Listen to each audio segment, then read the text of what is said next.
শুভ সন্ধ্যা, শুভেচ্ছা, অনেক অনেক সবাইকে ভালোবাসা। সবাই ভালো থাকবে, সুস্থ থাকবে, এইটাই কামনা করব সব সময়।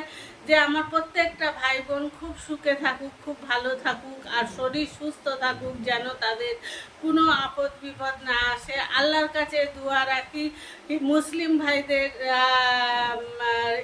হিন্দু ভাইদের রাম রাম, মুসলিম ভাইদের সালাম।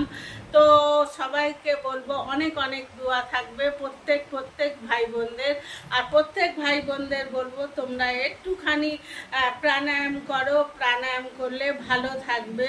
আর একটু যদি আমার অনেক ভাই বোন ব্যায়াম করে, তো ব্যায়াম করলেও অনেকটা সুস্থ থাকা যায়। তাই আমরা একটু ব্যায়ামও করব, একটু প্রাণায়ামও করব, খাবারটাও নিয়ম করে খাবো। আর যারা গ্রামে থাকে তারা তো সলিড খাবার খায়, আমাদের মতন ভেজাল না। তা সত্ত্বেও কিন্তু রোগ হয়ে যায়। তারপরেও আমরা কিন্তু একটু এক্সারসাইজ করব, একটু প্রাণায়াম করব, করে আমরা নিজেরাই সুস্থ থাকবো। এক্সারসাইজ প্রাণায়াম প্রত্যেককেই করতে পারি। প্রত্যেকের শরীর সুস্থ রাখার জন্য আমাদের এইটুকু খুবই দরকার আর খুব প্রয়োজন। কেননা আমাদের শরীরটা যদি আমরা সুস্থ না রাখতে পারি, তাহলে আমরা কোনো কাজ করতে পারবো না। তাই আমরা সব সময় চিন্তা করব আমরা শরীরটা সুস্থ রাখবো, ভালো রাখবো, প্রত্যেকেই ভালো থাকবো, সুস্থ থাকবো। শুভ সন্ধ্যা, শুভেচ্ছা।